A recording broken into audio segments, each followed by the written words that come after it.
أشهد أن لا إله إلا الله। Utah অঙ্গরাজ্যের এই মসজিদে প্রথমবারের মতো আসতে পেরে আমি আনন্দিত এবং আমি আপনাদের কমিউনিটির জন্য অনেক অনেক দোয়া নিয়ে এসেছি। আমরা জানি যে এই শহরটিতে মুসলিম বিশ্বের বিভিন্ন প্রান্ত থেকে আগত অনেক শরণার্থী রয়েছে, যারা তাদের মাতৃভূমি থেকে নির্বাসিত হয়েছে এবং এখন নতুন করে জীবন শুরু করছে। তাই আমি তাদের উদ্দেশ্যে দোয়ার মাধ্যমে শুরু করতে চাই। বিশেষত আল্লাহ যেন তাদের এই স্থানান্তরকে সহজ করে দেন এবং তাদেরকে সার্বিকভাবে রক্ষা করেন। তাদেরকে রক্ষা করেন পার্থিব দৃষ্টিকোণ থেকে, রিজিকের দৃষ্টিকোণ থেকে, এবং তাদেরকেও তাদের সন্তানদেরকে হেফাজত করেন যেন তারা ঈমান ধরে রাখতে পারে এবং মুসলিম হিসেবে কর্মতৎপর ও সুন্দর জীবনযাপন করতে পারে। তো আজকের এই খুতবায় আমি আপনাদের সাথে সূরা কাহফের একটি আয়াত নিয়ে কিছু ভাবনা শেয়ার করতে চাই। এটি ৪৫তম আয়াত, আর সময় থাকলে আমরা হয়তো ৪৬তম আয়াত নিয়েও সামান্য কথা বলবো।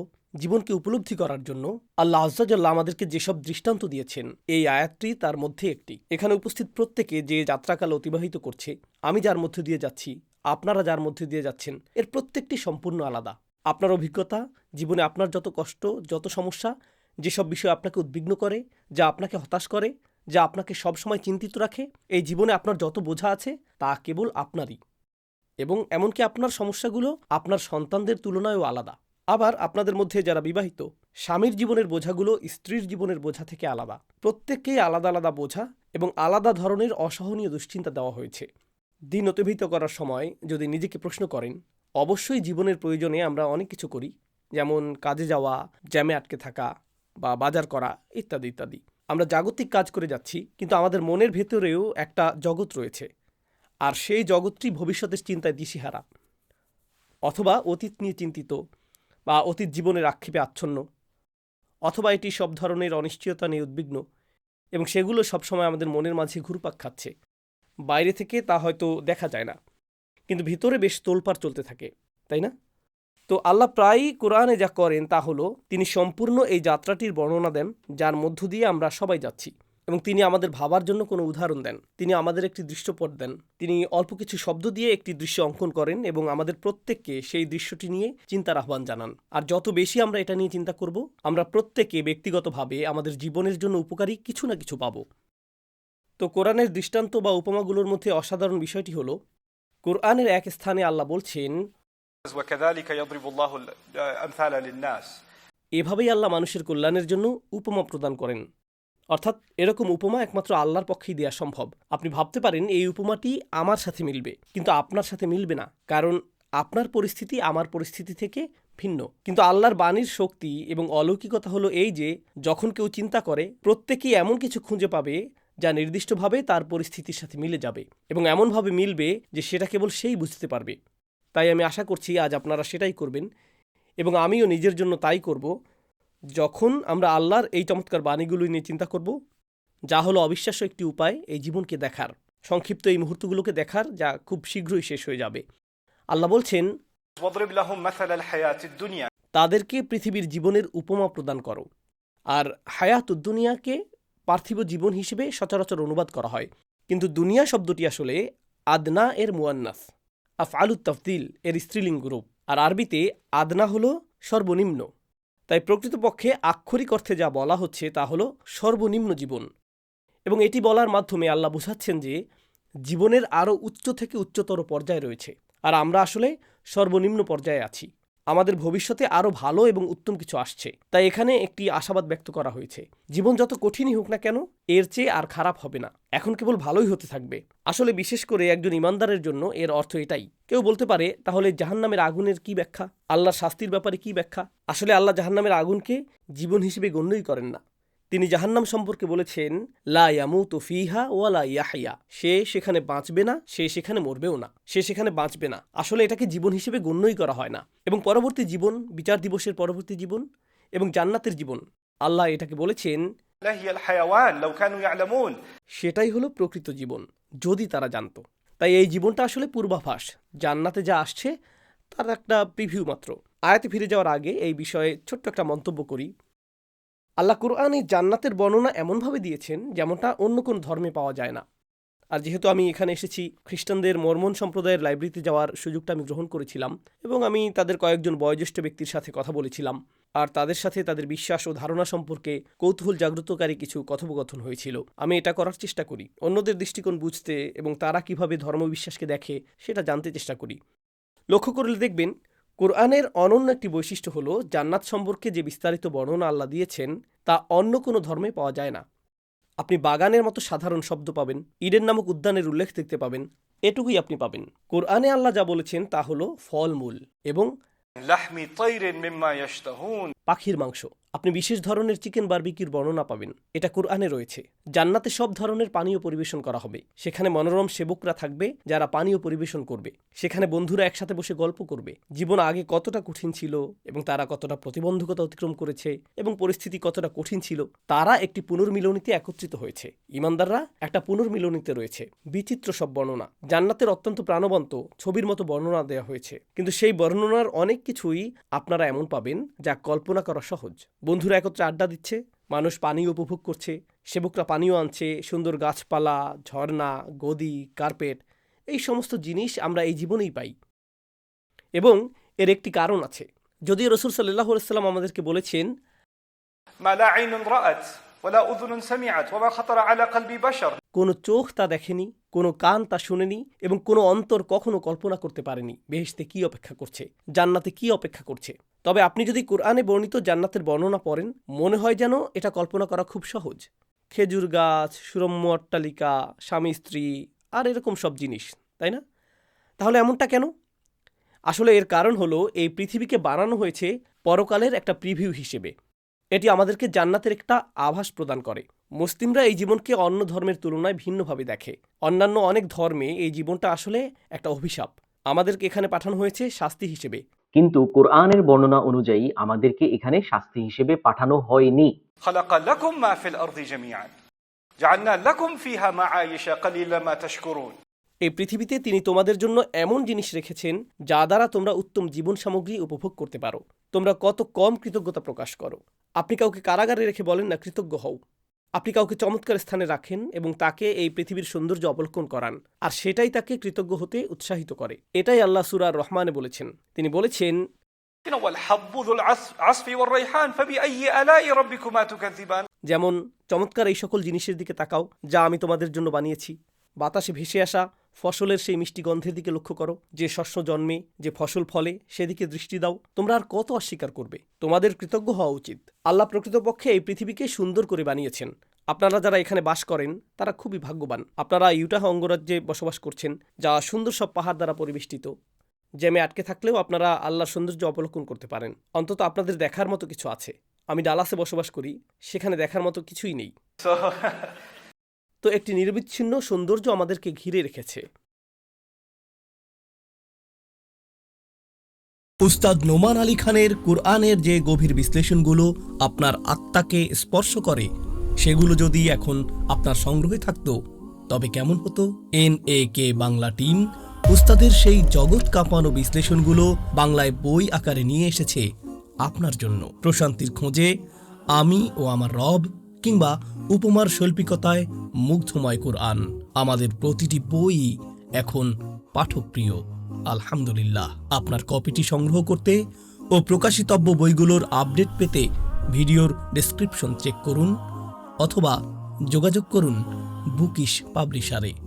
শুধু শুনবেন কেন, উস্তাদের কোরআনের সুগভীর প্রজ্ঞার কাজগুলো আরও বিস্তারিতভাবে পড়ুন। বইগুলো হোক আপনার আত্মিক প্রশান্তির সঙ্গী। যাই হোক, আয়াতটিতে ফিরে আসি। আল্লাহ বলেছেন, তাদেরকে কেবল এই সর্বনিম্ন জীবনের উপমাটি প্রদান করো। আর এই জীবনে আপনি যা অনুভব করেন, প্রতিটি আনন্দ যা আপনি অনুভব করেন তা হলো ন্যূনতম আনন্দ। একটি নতুন শিশু জন্মের আনন্দ হলো ন্যূনতম আনন্দ। বিয়ের আনন্দ, সুন্দর একটি ঝর্ণা দেখার আনন্দ, সুন্দর একটি আকাশ দেখার আনন্দ, একটি সুস্বাদু খাবারের আনন্দ, এই সব কিছুই হলো সর্বনিম্ন আনন্দ। অর্থাৎ আরও অনেক উঁচু স্তরে যাওয়া সম্ভব। কল্পনা করতে পারেন? আর আমরা ভাবি, ও মাই গড, এটা আমার প্রিয় রেস্তোরাঁ, কতদিন ধরে আমি সেখানে খাই না, আমি আমার প্রিয় শর্মা খেতে চাই। আর এটাই আপনার আনন্দের ধারণা। অথবা এই অবকাশ যাপন কোনো জায়গায় যেখানে আপনি যেতে চান, অথবা কোনো গাড়ি যা আপনি কিনতে চান, অথবা কোনো এলাকা যেখানে আপনি একটি বাড়ি বানাতে চান। আমরা এই জিনিসগুলোর সাথে আনন্দকে সম্পর্কযুক্ত করি, আর এই সবই হলো একেবারে ন্যূনতম। এগুলো আল্লাহর রহমত। واضرب لهم مثل الحياة الدنيا كماء أنزلناه من السماء. এই জীবনটা কেমন তার যদি একটি চিত্র পেতে চাও তবে এটি আকাশের সেই পানির মতো যা আমি প্রেরণ করি। আমি দ্রুত অনুবাদ করছি, তারপর আমরা শব্দগুলো নিয়ে চিন্তা করব। فاختلط به نبات الأرض. তারপর সেই পানি, এর ফলে পৃথিবীর শস্যদানা এবং মাটির সকল উপাদান, কোনো কিছু যা জন্মাতে পারে তাকে বলা হয় নাবাত। ঘাসকে বলা যেতে পারে নাবাত, গাছকে বলা যেতে পারে নাবাত, ফলকে বলা যেতে পারে, ফুলকে বলা যেতে পারে নাবাত। নাবাত শব্দটি দিয়ে সকল উদ্ভিদকে বোঝায়, সকল সবুজ, সব গাছপালাকে আপনি নাবাত বলতে পারেন। তো পানি পৃথিবীর এই সমস্ত পুষ্টি উপাদানের সাথে মিশে যায়। فاختلط به نبات الأرض. আর অবশ্যই যখন আকাশ থেকে বৃষ্টি নেমে আসে, যার কথা আল্লাহ বলছেন, এবং পৃথিবী সবুজ হয়ে ওঠে, ফুল ফোটে, ঘাস জন্মায়, গাছ বড় হয়, খামার গড়ে ওঠে, সব কিছু বেড়ে ওঠে, তখন আপনি ভাবতে পারেন আল্লাহ হয়তো এরপর বলবেন এটা কতটা সুন্দর হয়ে ওঠে, কতটা রঙিন হয়ে ওঠে। তিনি কোরআনের অন্যান্য স্থানে এভাবে বলেছেন, কিন্তু এখানে তিনি অন্য কিছু বলেছেন। তিনি বলেছেন فأصبح هشيما تذروه الرياح.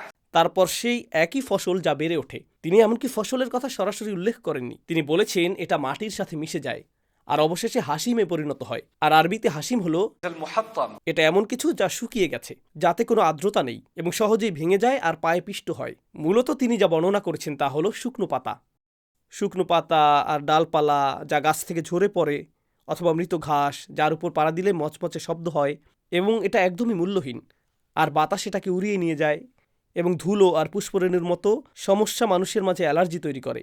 এই সব কিছুই আসে মাটি থেকে, ছিন্ন পাতা থেকে, আর সেই সব খড়কুটা থেকে যা মাটিতে ছড়িয়ে থাকে। তাই তিনি এখন বর্ণনা করছেন এই জীবন শুরু হয় আকাশ থেকে আসা পানি দিয়ে, আর তারপর অবশেষে এটি শুধুই ছিন্ন পাতায় পরিণত হয় যা মানুষ মারিয়ে যায়, এমনকি তারা টেরও পায় না। আপনি যদি দামি কিছুর উপর পাড়া দিতেন, যদি আপনি আপনার নতুন ফোনের উপর পা দিতেন, আপনার অবস্থা হতো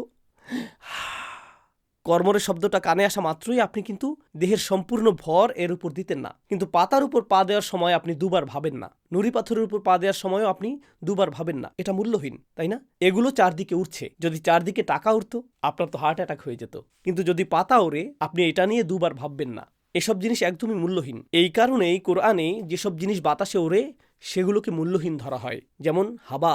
আর কোরআনের অন্যান্য উপমায় যখন কোনো কিছু বাতাসে ওড়ে সেগুলোকে আসলে ওজনহীন এবং মূল্যহীন মনে করা হয়। বিচার দিবসের অন্যতম ভয়াবহ একটি বর্ণনা হলো কিছু মানুষের আমলগুলোকে ধুলো বা ছাইয়ের মতো ছড়িয়ে ছিটিয়ে দেওয়া হবে। فجعلناه هباء منثورا. আল্লাহ বলেছেন আমরা আল্লাহর কাছে আশ্রয় চাই যেন বিচার দিবসে আমাদের আমলগুলো বিক্ষিপ্ত ধুলোয় পরিণত না হয় এবং ওজনহীন হয়ে না যায়। তবে যাই হোক, অসাধারণ এই উপমাটিতে ফিরে আসছি। কিভাবে আমি এই উপমা থেকে উপকৃত হতে পারি? শুধু এটা বলা ছাড়া যে আল্লাহ জীবন দিয়েছেন আর তারপর আমরা মারা যাব, গাছ বেড়ে ওঠে আর তারপর গাছটি মারা যায়। চমৎকার। এখন তাহলে কি?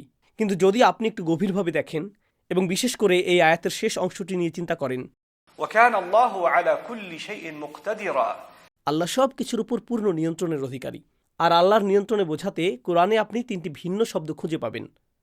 আপনি পাবেন কদির, আপনি পাবেন কদির, আর এখানে আপনি পাবেন যা আসলে এক অর্থে সিগাতুল মুবালাগা, যা এসেছে ইক্তাদারা থেকে। এটা হলো মুক্তাদির। আর যেভাবে এর অনুবাদ করা হয় তা হলো সক্রিয়ভাবে নিয়ন্ত্রণে থাকা। আল্লাহ সক্রিয়ভাবে নিয়ন্ত্রণে আছেন এবং তিনি সব কিছুর ওপর অত্যন্ত প্রবলভাবে নিয়ন্ত্রণের অধিকারী। এই কথাটাই আল্লাহ সবশেষে বলেছেন। এখন চলুন ফিরে যাই এই জীবন সম্পর্কে। প্রথম যে বিষয়টি নিয়ে আল্লাহ আমাদের মাঝে ভাবনা সৃষ্টি করতে চেয়েছেন তা হলো তিনি আকাশ থেকে পানি প্রেরণ করেন যা মাটির সাথে মিশে যায়। সুতরাং আকাশের সাথে কিছু একটা ঘটছে এবং মাটির সাথেও কিছু একটা ঘটছে। প্রতিটি ফল যা আপনি খান, মাংসের প্রতিটি টুকরা যা আপনি এবং আমি খাই, প্রতিটি গাছপালা যা আপনি এবং আমি দেখি, সবই আকাশ থেকে আসা পানির ফল। জানেন আকাশ থেকে আরও কি আসে? আকাশ থেকে আসে আল্লাহর পক্ষ থেকে রিজিক, আল্লাহর পক্ষ থেকে আদেশ, আল্লাহর পক্ষ থেকে হেদায়েত। আল্লাহ আমাদেরকে উদ্দেশ্যপূর্ণ যা কিছু দেন তার সব কিছুই আকাশ থেকে আসে। ফেরেশতারা একটি মিশন নিয়ে আকাশ থেকে আসেন।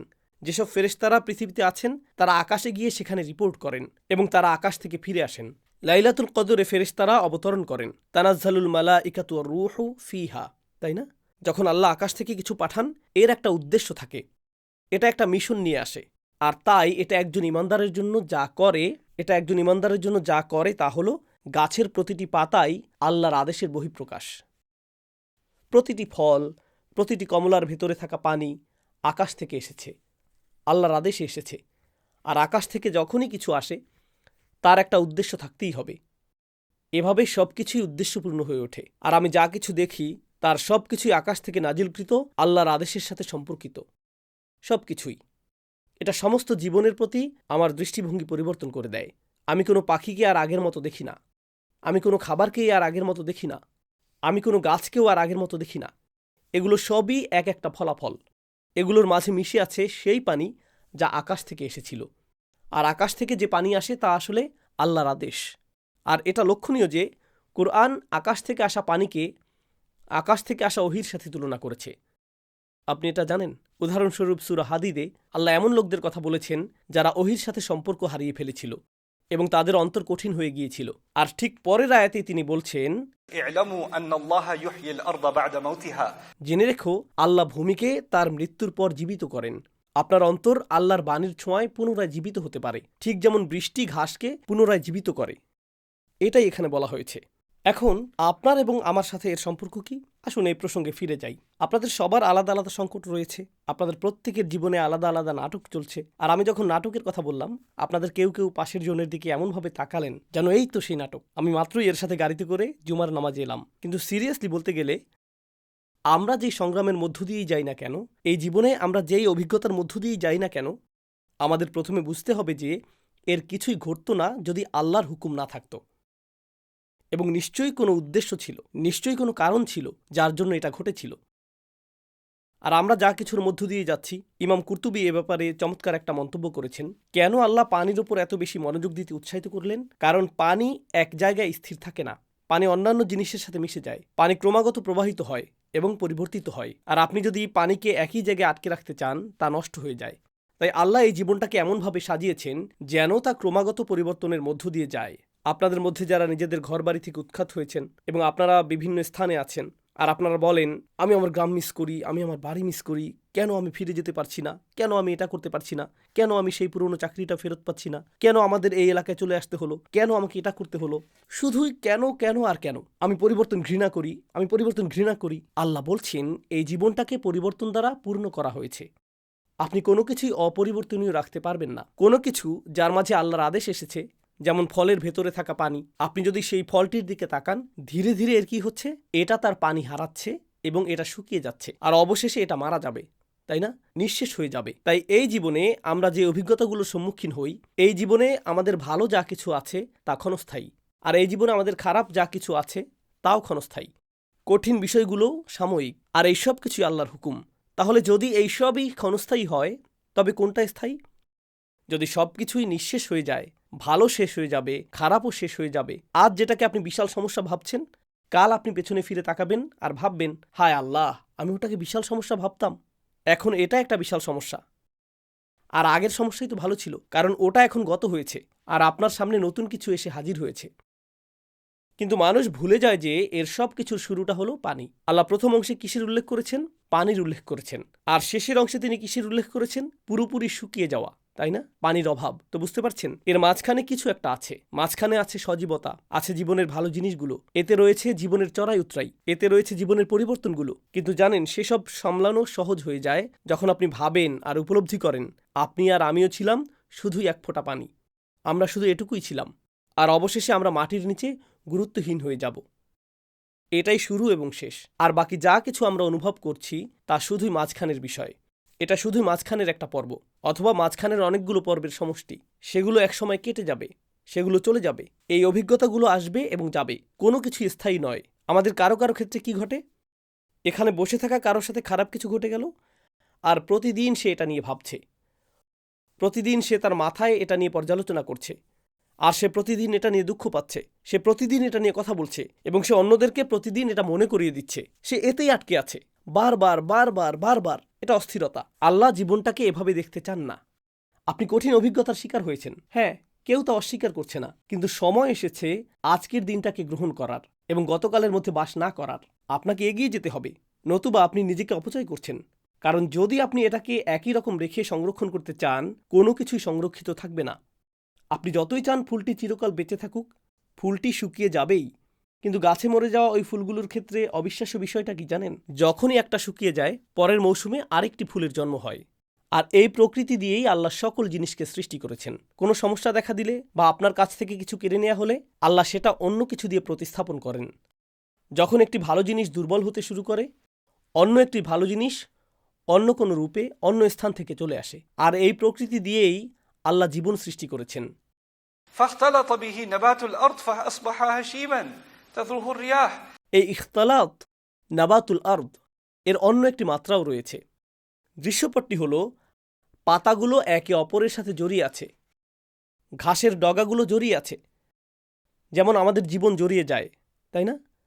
আর আপনি আটকে পড়েন দৈনন্দিন জিনিসগুলোতে, ছোট ছোট বিষয়গুলোতে। আপনি সেগুলো নিয়ে এত বেশি ভাবেন যে সেগুলো আপনার কাছে অনেক বড় বিষয় হয়ে দাঁড়ায়। যেমন, হায় আল্লাহ, ওই বিয়ের জন্য আমার এই নতুন জুতো কেনার কথা ছিল, কারণ আমি যদি এই নতুন জুতো না পরি মানুষ ভাববে আমি নিচু শ্রেণীর মানুষ, আর আমি অভিজাত সমাজে বেমানান, আর এখন আমার তো তা নেই। আপনি এই তুচ্ছ জুতো নিয়ে 8 ঘন্টা ধরে ভাবছেন। জীবন আপনার এই জুতোর চেয়ে অনেক বড়, কিন্তু আপনি খুব বেশি জড়িয়ে পড়েছেন। এগুলো কেবলই গাছের পাতার মতো, পাতা ঝরে পড়ে এবং তা মরে যায়, আর অন্য পাতা তার জায়গা করে নেয়। এটা স্বাভাবিক, জীবন সামনে এগিয়ে চলে। তাই এই তুচ্ছ বিষয়গুলো থেকে আল্লাহ আমার মনোযোগ সরিয়ে দিয়েছেন, আর তিনি আমাকে এই দৃষ্টিভঙ্গি দিয়েছেন যে জীবন এর চেয়েও অনেক বড়। তো একথা বলেই আমি আপনাদের বিদায় জানাচ্ছি। আল বাকিয়াতুস সলিহাত। তাহলে আসলে কোন জিনিসটি স্থায়ী হবে? আপনারা হয়তো এভাবে ভাবতে পারেন, আস সলিহাত আল বাকিয়াত, কিন্তু আল্লাহ আসলে বলছেন আল বাকিয়াতুস সলিহাত। ভালো কাজ যা আপনি প্রতিদিন করেন, এমনকি খুব ছোট কাজও, সেই কাজগুলোই আসলে টিকে থাকবে। তাই আমাদের জীবন সহজ বা কঠিন যাই হোক, মূল বিষয়টি হলো ভালো কাজ। যদি আমি প্রতিদিন ভালো কিছু করার কোনো উপায় খুঁজে পাই, এমন কিছু যা আমার জন্য না, এটা অন্য কারোর জন্য, এটা আল্লাহর জন্য কিছু একটা, তবেই আমি একটা অর্থবহ উদ্দেশ্যপূর্ণ জীবন পার করছি। আর পানি এই কাজটাই করে। পানি নিজের সেবা করে না, পানি সেবা করে বাকি সবার। আর তাই আমাদের মধ্যে যদি আল্লাহর বাণী থাকে, আমাদের মধ্যে যদি আল্লাহর হেদায়েত থাকে, আমাদের কাজ শুধু নিজ সত্তার এবং নিজ অনুভূতির সেবা করা না, অন্যের সেবায় নিজেদের নিয়োজিত করাই আমাদের কাজ। আল্লাহ আমাদেরকে সেই তৌফিক দান করুন এবং আমাদেরকে সর্বদা উদ্দেশ্যবোধ ও সেবার মানসিকতা দান করুন।